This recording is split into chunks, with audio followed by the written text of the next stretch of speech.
Well, good morning, all, and welcome to the Abundant Life Hey, Center great on to this see you all. Sunday, February 8th, 2026. And Cindy was just saying their weather has taken a downturn as well. So we're all getting a little bit of cool, wet weather. Cool So, and wet.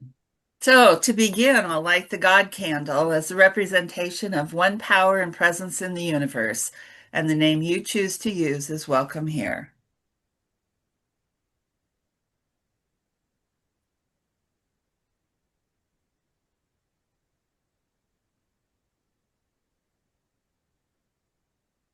And now to center ourselves, we'll do our little visualization that we like to do. So if you would just take a deep breath and plant your feet on the floor, and you can close your eyes and just visualize this lovely scene. Imagine an old sturdy chest sitting in front of you, the kind built to last with a heavy latch on its lock. Reach out, lift the latch, slowly open the lid. Inside, you see the chest is completely empty. Now, picture all of your worries, desires, frustrations, everything that weighs on your mind or pulls at your attention. One by one, place them gently into the chest. Take a moment to be sure you've left nothing behind.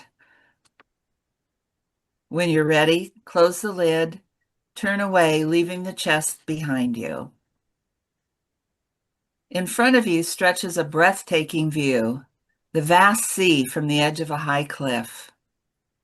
Feel the fresh air, hear the sound of the waves. Take in the peace of the open horizon. Now open your eyes. You are calm, present, and free. So, with that, we will share our beliefs on this first meeting of the month. Our beliefs. Divine love is the source from which all of life flows. The direct experience of that ultimate source is available to all.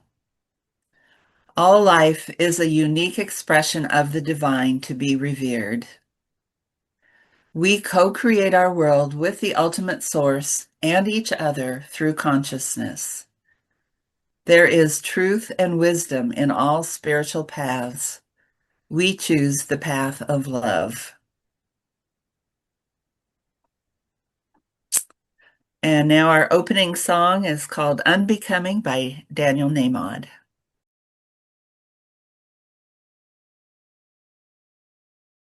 And that leads us right into our service part of our program today. We'll begin with a meditation, and then we're happy to have Eric lead us in a discussion entitled Lack and Fullness, Understanding What Drives Our Prayers. So, Eric, thank you for stepping up and leading us today in an interesting sounding talk.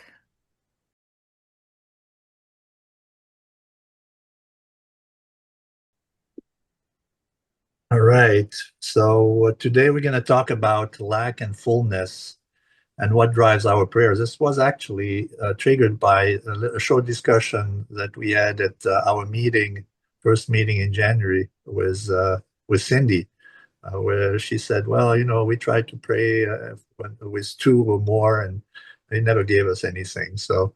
Uh, well, I think there is an understanding of that, and it's not obvious and it's not common understanding.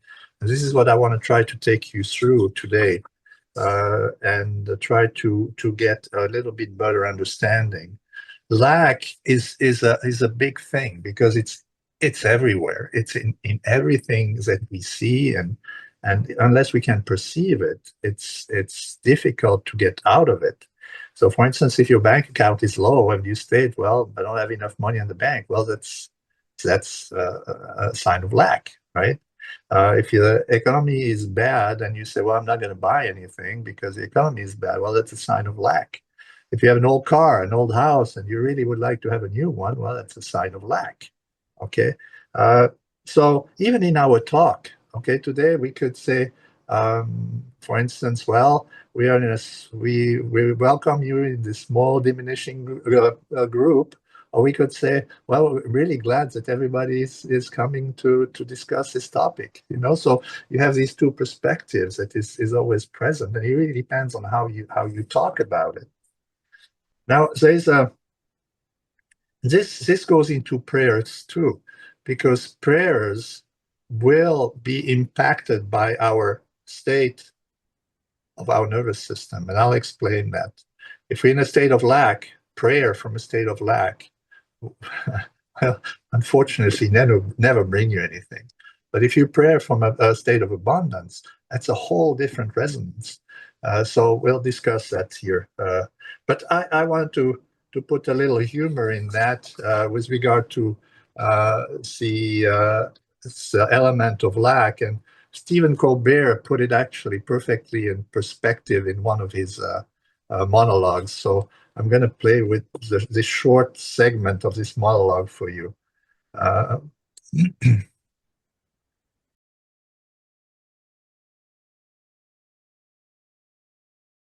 right. So I think it gives you a perspective of these holes that you create by being in a state of lack. It can never be filled. Okay, it can never. You can pray and hope and wish, but this hole can never be filled. So let's do a little exercise together, just to get a feeling of that, at least a starting point. So I'm going to ask you to just close your eyes. Just relax. And think about getting into a character of a homeless person. Okay, so you see yourself as a homeless. No shelter, no food, no money, old dirty clothes you have on. It feels a bit cold too. Now picture yourself standing at a street corner with your cardboard signs that spells out something no one can really read. Now you need at least $10 to survive today, with some food and some sort of a shelter.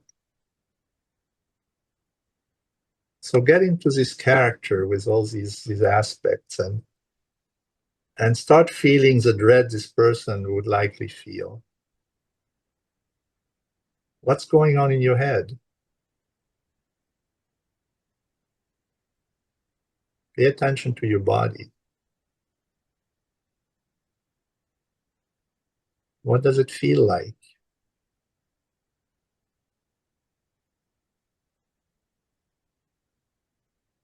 What do you sense? How desperate is your situation? How do you look at the people passing by? Do you feel nervous? Do you feel scared that you will be short of $10 at the end of the day? Do you feel fear and shame because you don't have what you need and you can't seem to be able to get it?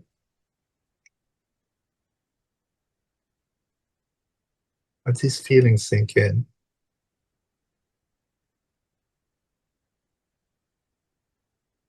Okay, you can open your eyes. Let's review your experience. What did you feel in your body?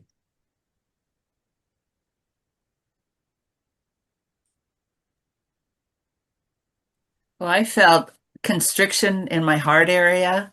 And for me, it just brought up all kinds of fear of everything, fear of unknown, fear of lack, fear of failure, fear of, just not getting what I need. And it just felt like I was shutting down all around, and watching people drive by in their beautiful cars and their wealth made me feel a little bit angry that they didn't feel more compassion and share some of their wealth or, some of their gifts with me. Mhm. Anybody else?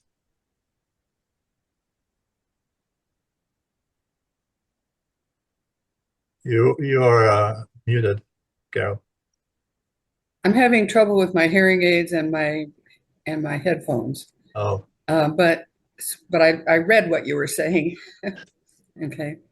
And I resisted going to that place because I tend to think, yes, this is happening, but it's not permanent. So I've always got an element of what I want instead when I'm thinking about things that I don't want.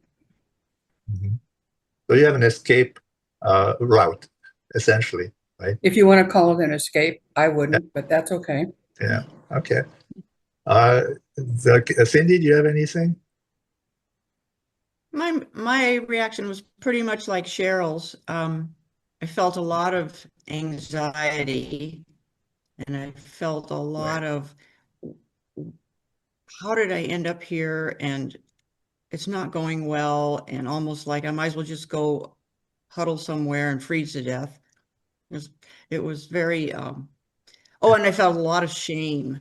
Like Cheryl talked about, the car goes by or people walk by, and I'm like um almost Have like any of sorry you I'm known somebody like that? Have any of you known hmm. somebody like that? Yeah. I No. have. I've known, well, not a bunch, but several people like that. And I know how they feel because I'm very empathetic and I know that they don't want to be where they are and some of them have just totally given up and just saying this is what it is. So what can I do? And they just feel helpless and they believe they're helpless and without changing that point of view, that's where they'll be. But it's very hard to change that point of view when everything around you is supporting it. Yeah. Yeah. Arlene, do you have anything? You're muted. I'm thinking about it all, and I can go to that place easily if I want to, and my feeling is resistance to being there. So I feel resistance to that because it's scary to me and it's familiar to me, it takes me back to my childhood when I felt like I was looked at as worthless and I didn't have value, and it has to do with how I was received by people that were important to me, that are people that are supposed to feed me and nourish me and take care of me and fill me up. They were not filling me, and I guess I feel angry about that. Mhm. Okay, well, I appreciate your feedback, but now we're going to go to the second part of this little exercise. And I'm going to ask you, we're going to do the same exercise, but this time you have $10 in your pocket. Okay. And that came from the day before. So you just had $10 that were leftovers, for instance. And we're going to do that you're going to use today if you don't receive anything else. So you're going to be out of $10 at the end of the day, or tomorrow if you don't make money today. But we're going to do the same exercise and see how you feel being safe, at least from today's perspective. Okay. So again, close your eyes and get into the homeless person character. Now you touch your $10 in your pocket, okay, while you're standing at the same street corner, and start paying attention to this feeling. What's going on in your head now? How does it feel in your body? How does your body react? What do you sense? How desperate is your situation right now? How do you look at the people passing by? Do you feel nervous? Do you feel scared that you will be short of $10 at the end of the day? Do you feel fear, shame, that you're not having what you need? All right, you can open your eyes and let's discuss that situation.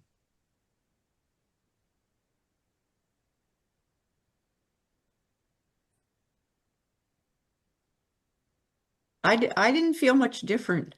I felt like I was, feeling that $10, but already sort of ahead of that, like this I need today and I'm gonna need more tomorrow. So I was still sort of anxious about it and it stayed pretty much the same. Well, you For me. created a state of lack by thinking to tomorrow. If you would have been present and you said, today I have $10, right? Yeah. So you already generated the lack not- that you anticipated for tomorrow. And Yeah, I today, if you did. think about it, you have $10. Everything is good, right? Well, So as a planner, everything in my life I try to plan, and I felt like Cindy. It's like, well, I got $10 today, but I'm on this treadmill that I just have to keep doing and keep doing, and there's no relief in sight because I got to keep doing the same thing every day to survive. So I was feeling the same like fear. Yeah. But you see, I mean, did anyone look at people differently that were passing on the street? I mean, would you have had a smile? If you would end the present, you say, I have $10 in my pocket, would you have smiled to people? No. No? Well, I mean, I'm listening to you. I mean, and I'm sort of caught like, yeah, I do. Like Linda said, or like Cheryl said, I'm already thinking past this today. I'm thinking about tomorrow and the next day. And yeah, So it keeps you in I mean, a, I'm already feeling your point. yeah, you keep I'm sort of, perpetuating the I'm sense of lack. busted. So even if you have $10, you're always in lack, right? Tomorrow you're still going to need $10, and you think about the day after, and you still are in lack. But if you are in present and you think about the money that you have in your pocket now, well, you're not in lack, right?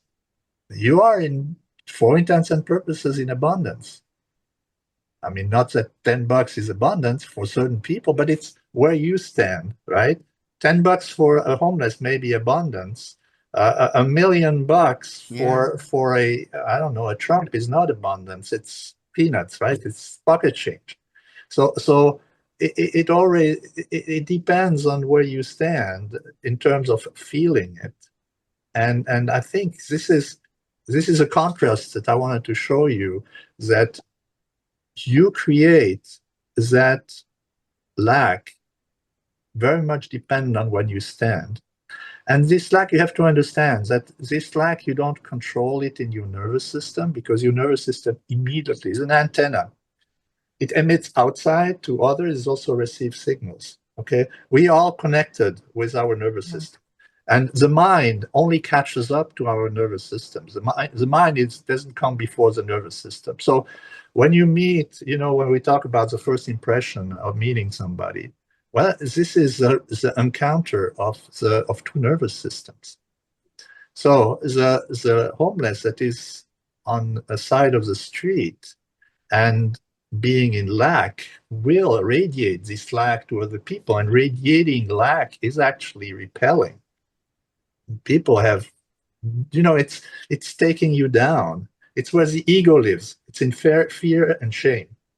Okay, that's where the ego lives, and people can sense that because their nervous system can receive it right away. Okay, but if you're in abundance, if you're in a state of abundance, people will sense that too, because your nervous system will send out signal of abundance. And abundance is a sense of love, a sense of peace, a sense of joy.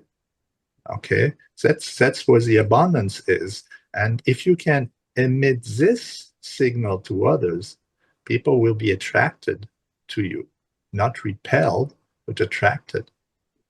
So, as a good habit, and I don't know if you do that, but I always have $200 in my pocket, no matter where I go.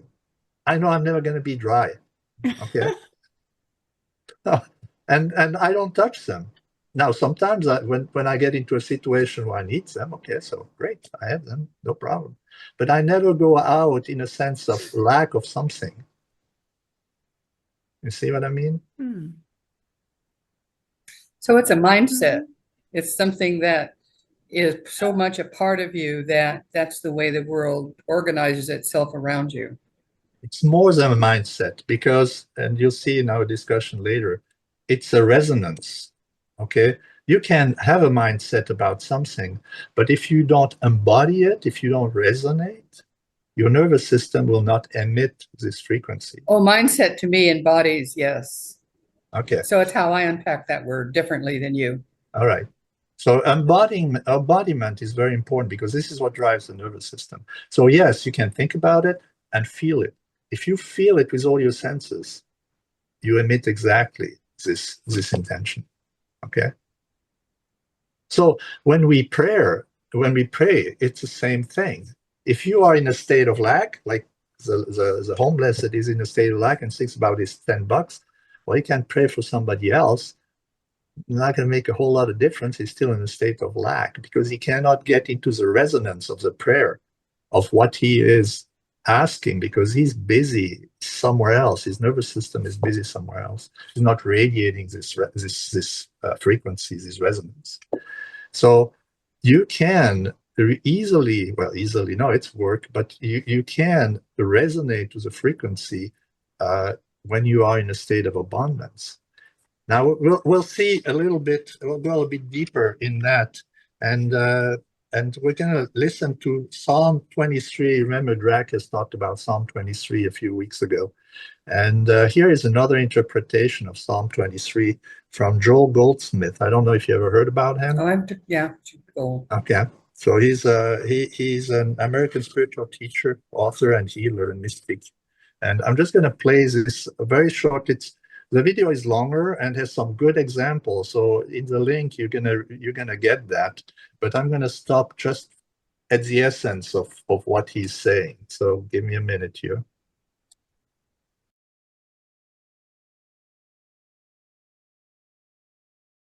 I like that. And does it make sense? I mean, to you, obviously, it's a lot contrary to what we have been taught and what we keep on being taught. And yet it's structural, it's fundamental.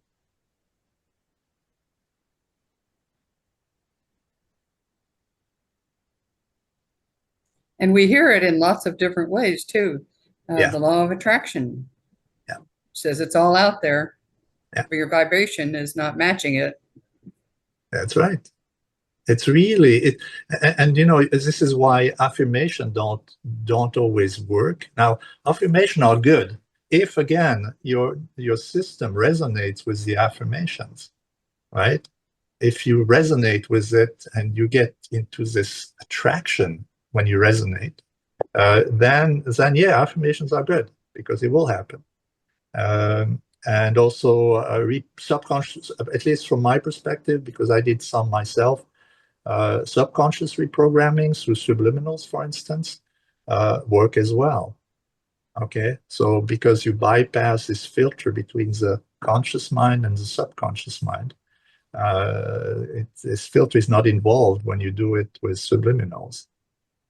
You're familiar with what subliminals are, right? It's if you take for instance, you can have a background music. And behind the background music at a lower amplitude, you have somebody talking, okay? And it's just not audible, but you can sometimes hear a little fuzz of something that is said, but you not really, right? Well, this information is always there. It's not going anywhere. It's mixed with the sound, but the mind, the mind can do something with it. It can recognize this information, but it doesn't have to happen on the conscious level. It will happen on the subconscious level, because consciously you're not really there. You just listen to the music. Yeah, marketing people in the 50s and 60s were using that big time. Right. And there are controversial, how do you say, views about the working of subliminals and so on. My experience is that it also works better if it's your own voice than the voice from somebody else. Okay, so making your own is actually a benefit. But we'll talk a little bit more about that. So the interpretation is really changing at least a perspective. And honestly, this is not, woo-woo new age stuff. This is really the understanding how the universe works. And I think we have lost this understanding, either purposefully or unwillingly, and we'll go a little bit into some details here. But even physicists today struggle with what's a quantum, quantum brings into physics and the understanding of it. Einstein, Bohr, and all these guys were fighting in the 30s about how to understand how reality is created, right? They cannot understand how reality is created. They just keep on digging deeper, but still not understanding what it is. And as a theory, one of the quantum theory of reality is that consciousness creates it. That means wherever you look, you create it at the moment that you look. I like what Einstein said when he was arguing.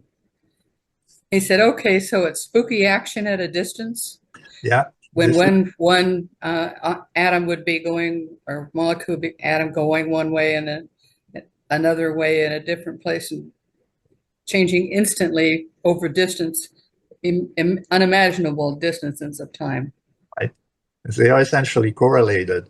What they do is they take, for instance, a photon. You can split a photon with mirrors, and you make them go at big distances. And they can change the spin of one photon, and immediately the spin of the other photon changes too. Okay? Immediately means there is no light, no time in between. It's beyond the speed of light. It's instantaneously. So it has nothing to do with physics. It's beyond physics as we understand it, right? So that's that's part of the quantum theory problems that they have. And there have been a lot of spin-offs of theories from the quantum theory about trying to define how reality works, and there's no consolidation at this point about how this comes all together. But again, it is important that we understand that there's something behind that is much more powerful than we have ever led to believe. As a matter of fact, we always talk about consciousness and we think consciousness is within us. Chances are that we are within consciousness. We are a projection of consciousness. We are actually not even physically real, even so we feel it real, because we are all vibration. We are only vibration. Everything is a vibration and energy.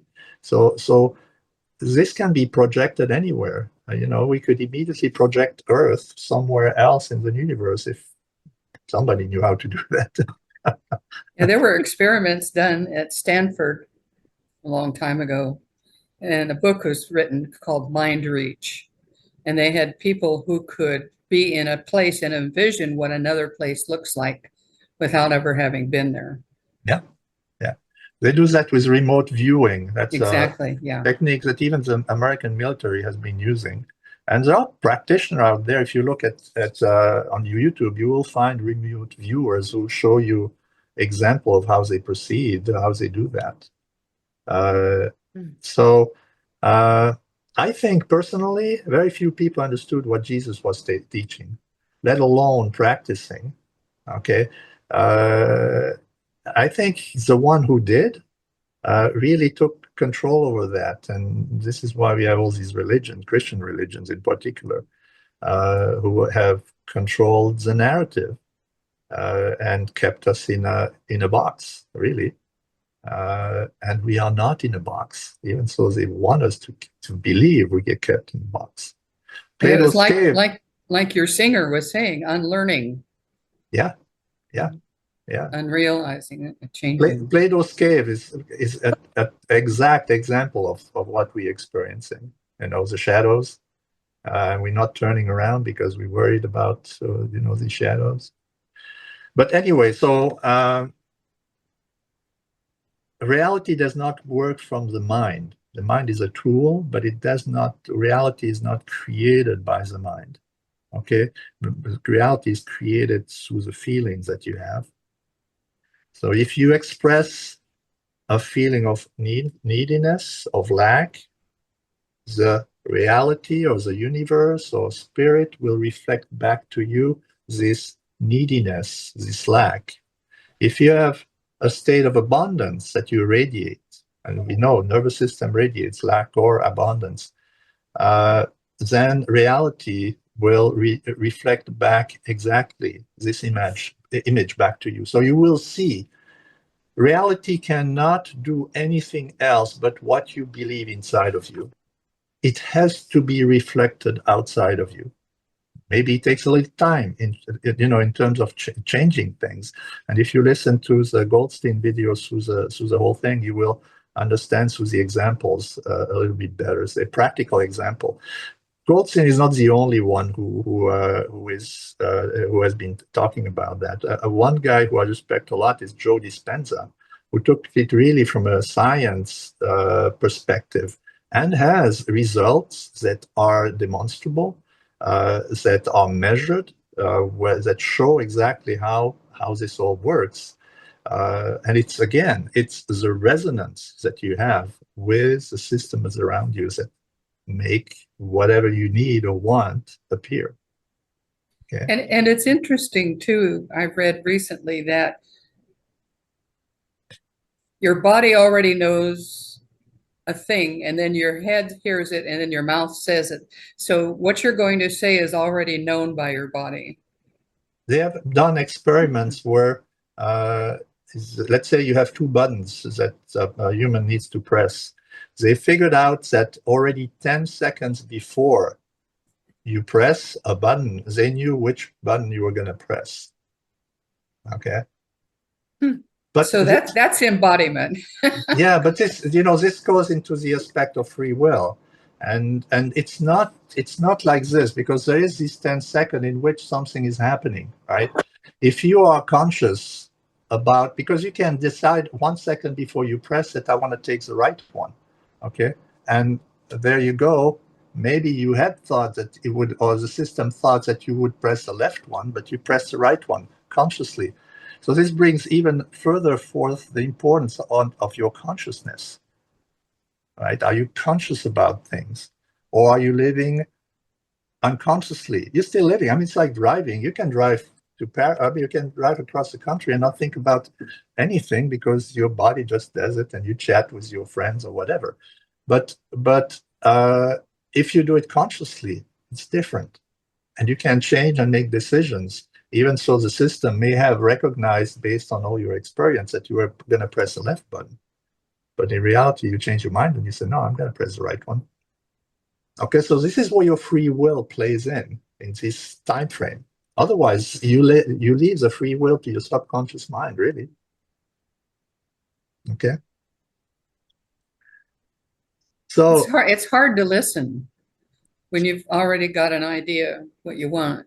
It's hard to listen to what's really there for you. Yeah, and this is an important factor too. That goes into the next things that I want to bring up is detractors, right? You get one of the detractors is not recognizing synchronicities. You get synchronicities all the time, and we pass by them all the time. Okay, just one little one yesterday. I went to get some pills for me, and at New Season at Natural Grocers, and I've been there before, and they didn't have them. so where I went to look, and I thought, okay, I'll buy some next time. And I came back yesterday, and just kind of scanning around, suddenly I saw, oh, okay, here's a brand that I want, but it's not where they normally are. So I went to look and said, oh, this is where the bottles of pills that I wanted. Okay, now if I wouldn't have had this synchronicity, I would have gone back to the other place because, well, that's where they normally are. Okay, so something led me to look at that location, and I recognized it, was grateful for it, and moved on. Okay, so if you don't recognize these synchronicities, well, you will have tendency to less have them or less use them. But your higher self is creating synchronicity to lead you on your path. Always. Pay attention. Pay attention to these little details. They happen all the time. And we just don't connect the dots. And if you connect the dots and you're grateful for them, it's going to happen more, right? Because gratitude is what drives the machine, really. So the $10 in your pocket was gratitude. $10 in my pocket, yeah. It's thank you. Thank you. I have $10 today. It's great, right? So is this easy? Again, the detractors. So let's talk about that. One of the bigger distractors is your subconscious mind, because and we talked a little bit about that, because it drives everything. Every experience or trauma that you have are stored there, and your subconscious mind programmed your reactions. So today you can get up, work through your whole day totally automatically, and go back to sleep, and you haven't accomplished anything that you wanted to do, but your body just automatically did, because by habit and your programming, it just did it. So you have a responsibility to take action if you want something to change, because your body just lives from experiences. So let's say if you have a new belief that comes in, it gets filtered and gets registered in your subconscious mind. If it's more true than what is already in your subconscious mind, right? If it's truer, then it replaces what is as a belief in your subconscious mind. If it's not, it just gets filtered out. And it takes repetition until you are truly ready to embody it. When you're a kid, a baby, everything is open for grabs. It's all programming all the time. There's no critical mind. There's nothing in a sense. This is all learned by the ego as it grows up. But everything is programmed in its mind. I mean, you still probably remember the first time you got burned on a hot plate, right? Because it's programmed as you were a kid, because it's programmed in your subconscious mind. And it will always come back and act when you are in a situation like this. Recognize all the elements and say, oh, okay, danger, right? And you have so many. I mean, this is your whole body that is like this, okay? Now, all these beliefs, it's like a tree. You add more branches to the tree, so there are more and more branches. It keeps on growing. And it was our beliefs that you can cut out at the end of the smallest branches. But there's also beliefs that are fundamental that you may have to cut, that cuts all other false beliefs, false beliefs on that big branch. So you do a clearing and a releasing of a lot of stuff if you work on on one of these big branches. And one of the biggest branch of ours is actually self-love, unconditional self-love. If you can sustain that and be conscious about it and really love yourself, and you do that through meditation, through journaling, through you pay attention to your triggers, right? And make your triggers conscious, because triggers are your past programmed in your mind that tell you, oh, okay, this is not good, right? And you say, well, why is that not good? Why did I have never questioned that point? And then you start thinking about it, and maybe it has to happen again. So you revisit it and a couple, 3 times until you have reintegrated that in a form that is not what it was before, but in a conscious way, right? So these triggers are actually great gifts that we tend not to pay attention. We just want them to go away. Instead, we should pay attention to say, oh, why is it like this, right? And so all this fits into this self-love, unconditional self-love aspect, because this cuts a lot of wrong beliefs. Okay, all these beliefs of unworthiness, of well, you can't do this, you're not good enough, I never loved you, or you name it. I mean, there are so many that you could come up with. They all essentially cut off by unconditional self-love, and that's where your prayer should start. One thing I was exposed to for a treatment modality as a coach was emotional freedom technique, or tapping. Yes. Has anyone here heard of tapping? Yeah, I do one from how do you say, Brad Yates on YouTube. I just pick one randomly. I do one every day. I'm going to do that all year and see what comes out of it, just out of curiosity. But it's effective. And it doesn't require you to know what your problem is. Nope. So you see the idea.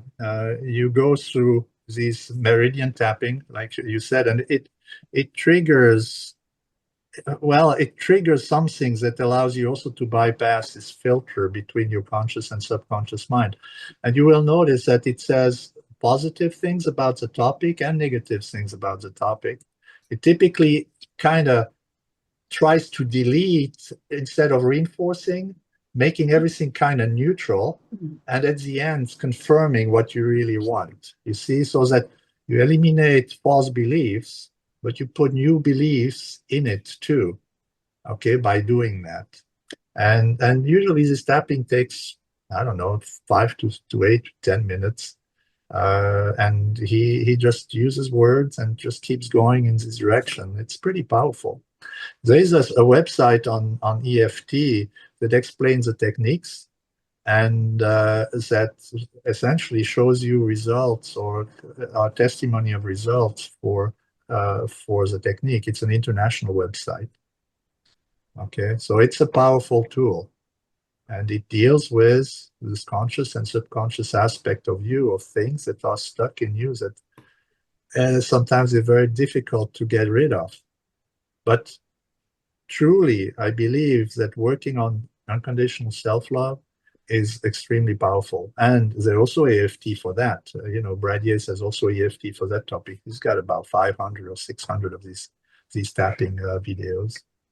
And I think of it as a tool to use the information, that everything is out there. We just need to become aware of it. And sometimes we can't become aware of it consciously, but something else in us can become aware of it and let it in. Yeah. So it's a tool. It is a tool. I just want to point out a couple more, how do you say, detractors. We talk about the triggers.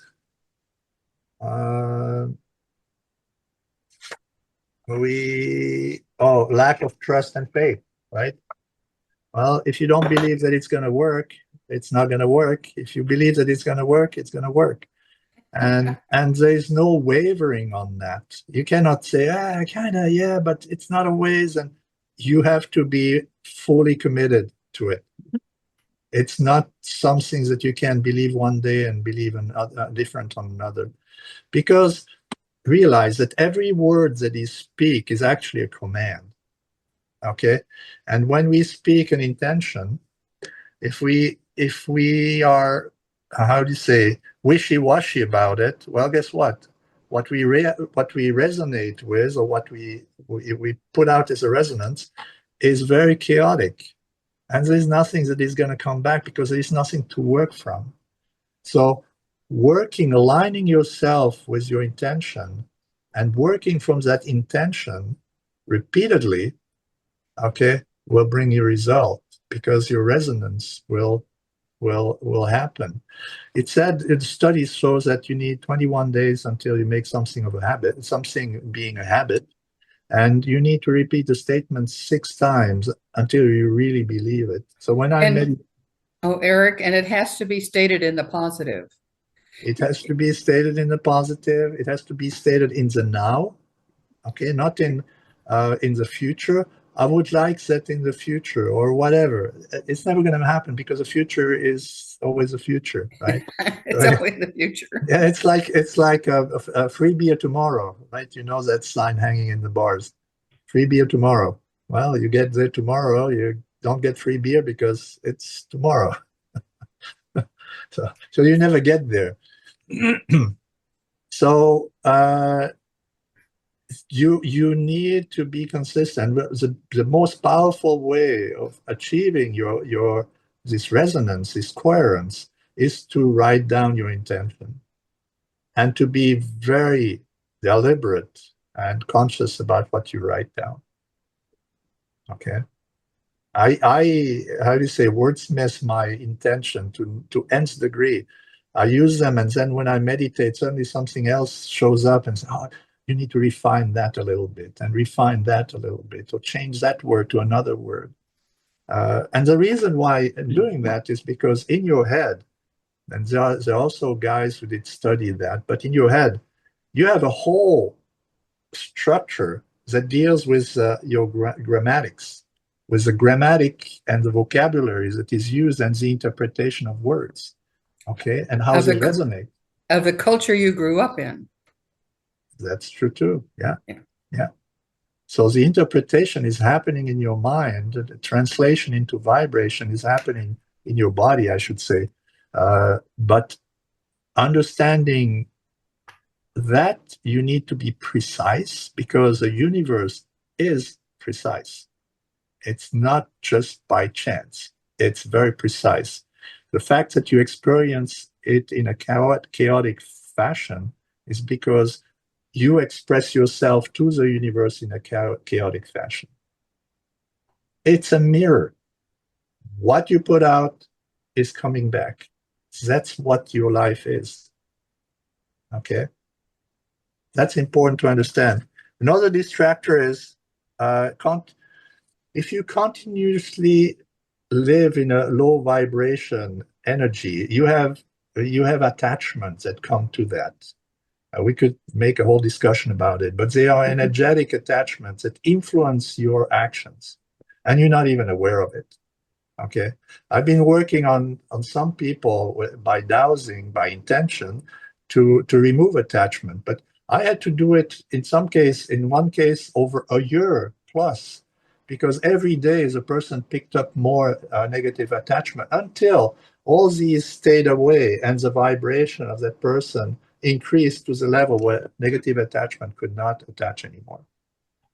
And we're not aware of those. We live with them. I had people who, an example, I do also clearing on houses, where I had a case where my son bought a new house, and interestingly, I doused for curses, right?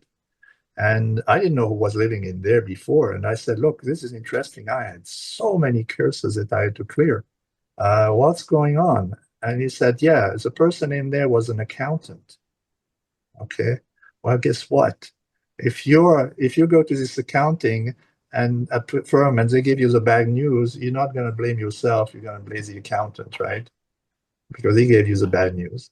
It's the same. I worked on another person who was a hairdresser, always a hairdresser. He had thousands of curses because people didn't like what he worked on them. And so they were bitching about it behind his back later on to her family or whatever. And guess what? These are curses that are passed on to the person. Okay? So your speech is energy and is directed to other people. You have to realize that, because that's powerful. You are powerful. We are all powerful. We just don't recognize it. And I think too, the spaces that you're in can absorb that energy. You walk into a room and you feel good. You walk into a room and you're very uncomfortable. For what reason? Yeah, very true. That's very true. So these are detractor. And so I'm just going to skip over a few here. There's one important one is cellular memory. What we experience as our reality is actually a fractalized hologram. I don't know if you're familiar with what a hologram is. A hologram is an interference pattern made with lasers of an object. And this gives you a picture that is holographic. And you can split this picture in two, okay? And the information that was originally in the picture, the full information, is actually now in both halves. And you can divide it by 4, and it's in all fourths, okay? You can divide it by 1,000,000 pieces, and it's in each one of the 1,000,000 pieces. So in other terms, your cells have all your information about what you lived, your traumas, and everything. And if you don't clear out these, essentially the memory in your cells through intentions, well, you keep on carrying that around, even though you've done the work, that we call shadow work, that the subconscious mind has essentially become conscious, and now you're not dealing with that. But the memory is still in your cells because of the fact that we are a hologram. Okay? So you cannot escape that. That's energy work too. You can do it through intention, you can do it through dowsing, some other practices. It's all the same direction to clear out the energies that are stored, or memories that are stored there. I'm going to leave it at that, because otherwise there are actually many more, but I'm going to leave it at that. And we could go on and on with this for hours. I know. So what I want to say, well, at first I wanted to let you speak for things that maybe you want to comment on. Then I just want to make a closing comment. I don't know if yeah, Arlene, go ahead. What is interesting to me about how we create our own reality today is Super Bowl Sunday. And you know, the Seahawks and the Patriots, and that feeling I get when we win is like mine. But I don't have that feeling when we don't win. I love it when we win. And I'm hoping that we win today. And the part that I play, like I'm a number 12. And my number 12 is part of my role in that and how that works. But I don't know how that works on that whole big picture of the Super Bowl and who's going to win. Yeah. And what it means to win and lose is all in there too. What does losing mean? Yeah, is it creating? I get in my heart and in my body and in my soul when we win or when we lose. That is like part of the game, and it's all a game that we play, and we are playing it today, pretty soon, this afternoon, and I'm wondering what is the part that I'm playing in that game. Every thought you have, every word you speak has an influence. I believe that. And that doesn't mean that mine is better than somebody else's. No. If we win or stronger or whatever it is, it doesn't mean that I didn't do something right enough, you know? No, you don't have to feel guilty. But you have to realize that you create that reality too, which is yours. So it reflects back on you. So, yeah. And there's a lot of people working on that reality today, by the way. Oh, yeah. Oh, yeah. I know Especially that. The us. people who put money into it, right? Oh, not just money, but that energy that we have, that Yeah. life force energy, and how we put that into it. And a lot of us are doing that. A whole bunch of us are doing that. And what part does that really have to play? And who's going to win that game? Who's going to make that touchdown? How it's all going to work together is like a big part of the puzzle. Any other comment from you? No, that's it. I'm done. I'm done commenting. Or from anybody else? Well, Otherwise, I've I'll been commenting all along.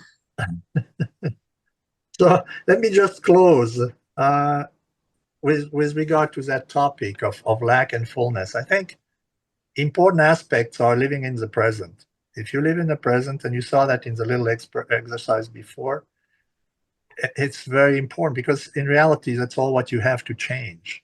Everything happens in this present, that is this infinitely small sliver of time that we have, that is always there.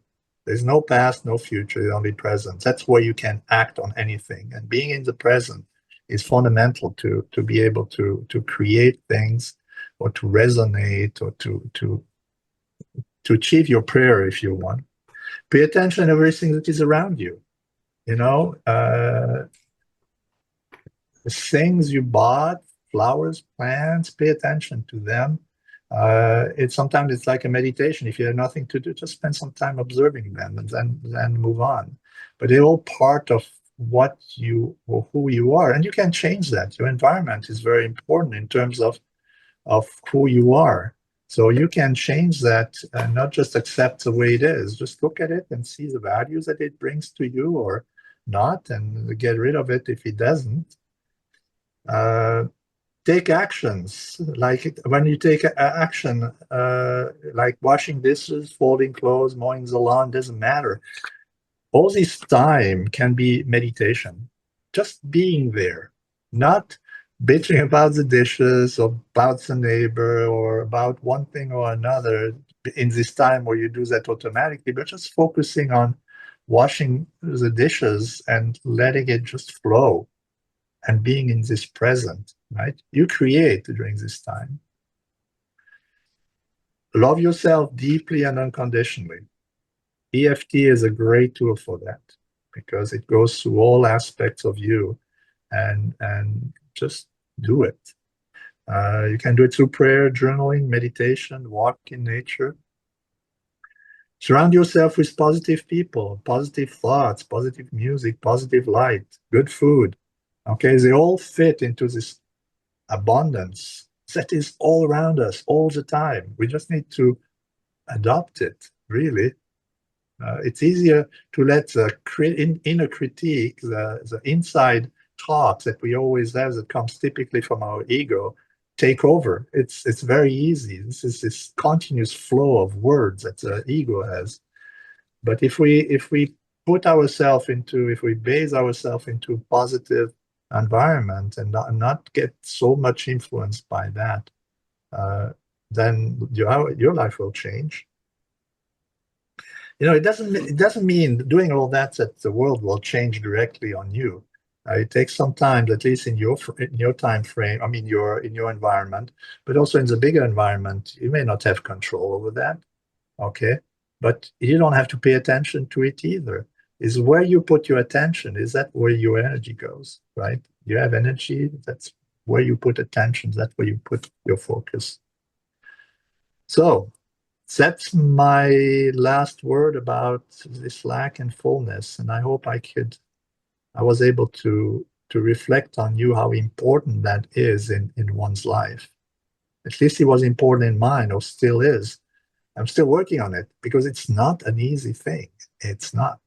You're fighting so much past and traumas and you name it. It's always there. Just you don't want to give it more energy. Thank you, Eric. Thank you. You're welcome. Lots of deep, powerful things to consider and think about, put into action, but really good reminders of the power that our mind and our body has. It does. It does. And we need to acknowledge it, learn to use it. I consider that as a birthright. It's our birthright to understand who we are, how deeply connected we are with the spiritual life. And we're not here to be spiritual beings. We're here to live life on earth. That's the goal. Some guru go and do meditate all the time. That's not necessarily the goal. We're here, we live it, and we need to make the best out of it. Okay. Well, thank you again. Thank you all for your participation. And we'll close this with a song called Abundance.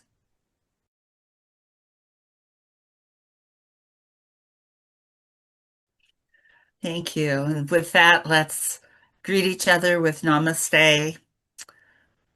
You can unmute if you want. So, namaste. Namaste. Namaste. Namaste. Namaste.